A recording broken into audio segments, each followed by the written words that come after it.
Thank you, Susie. Join here with Mr. Steele. Good morning. Morning. We're going to talk about, you're going to have we actually got education is going to come. Yes. And it's going to be about understanding mold. Yes. Here this, I've actually learned in the last 5 minutes. Say mold and look at me. I know I'm old, but I'm not that old. There's a lot of scientific stuff about mold and how it reacts and. Yeah. There's actually, they estimate there's about 100,000 species of mold. Really? Yes. Wow. And it's been around for thousands of years, but a lot of people don't realize that how toxic it is. I was mentioning to Cam that sometimes if you get 2 species of mold growing on drywall, which is their food source, they try to preserve that, and it basically is like germ warfare. They'll try and kill each other. They put off what is called mycotoxins, and it's just a way that they can try and kill the other guy and keep going. Before you know it, they've.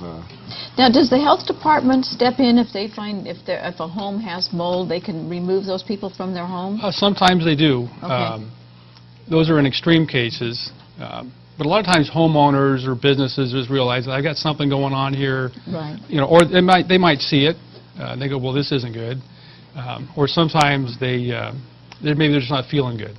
So they'll have an environmentalist come in and do air samples and find out what the mold count is. Some ways that you said that people could find out if they had mold was if they left their home, they went on vacation, per se. Yeah, I just did a job, looked at it Monday in Ione. There was these 2 young girls in their 20s, and they thought, man, I don't feel good. So I asked them, I said, when you leave, do you feel better? And they said yes. So I went down and with a friend of mine, we did an inspection, and they had mold up their drywall 4 to 5 feet in their bedrooms. Oh my And gosh. so, just sometimes you can't find it. Something like that's easy. I mean, it's all over the walls, and I said you need to take care of that. So I believe the property owner is going to come in there and do something. Now, do you have to remove the drywall in certain situations and then clean? Yes, you do, because it's like a dandelion.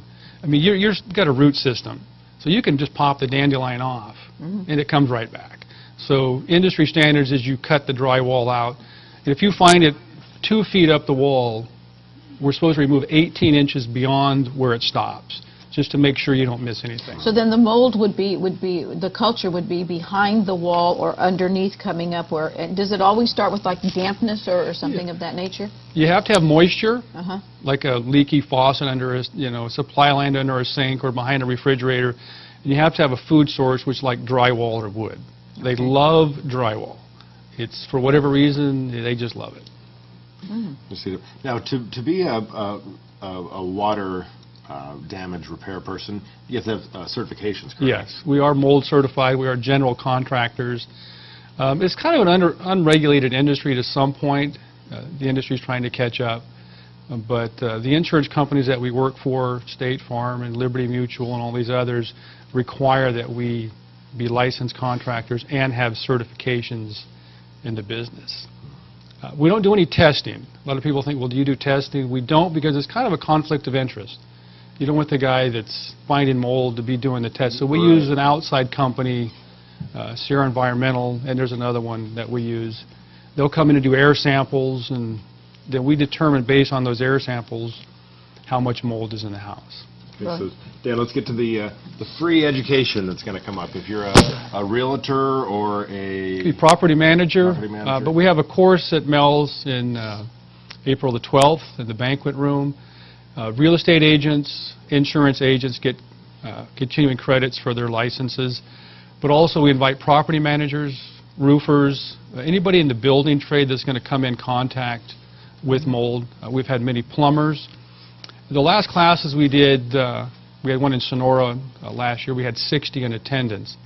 And so we're going to keep the class to about 60. So if someone is in the building industry that wants to attend that, it's at no charge, and they can call us at our office and we'll put them on the list. April 12th, Mel and Faye's banquet room? Yeah, 9 to 12. 9 to 12. With good food afterwards. And I think a lot of people don't understand the ramifications of babies being in things like that. It causes upper respiratory problems that could follow them through the course of their life. And sometimes the toxins are so bad it could really make somebody extremely ill. Well, they're infants, their lungs are weak. And so you don't want to have a young child in a room that's damp Right. and there's mold, and it's just not good. Right. Or pets. And it could be hidden on the inside of your wall, and Mm-hmm. like Dan was telling me, when you open and close your door, just the suction that's created in the room, if it was in the wall, it could pull it out through the I'll be electrical darned. outlets. I didn't know that. It would be, Wow. That's scary. So if people have any questions, they can reach you Yes. at SERVPRO. SERVPRO, right here in Jackson. Great. you're going to be Good. hosting the chamber mixer coming up? Yes, next Good. Wednesday, the 9th, from 5:30 to 7:30. We're going to have some pretty good giveaways.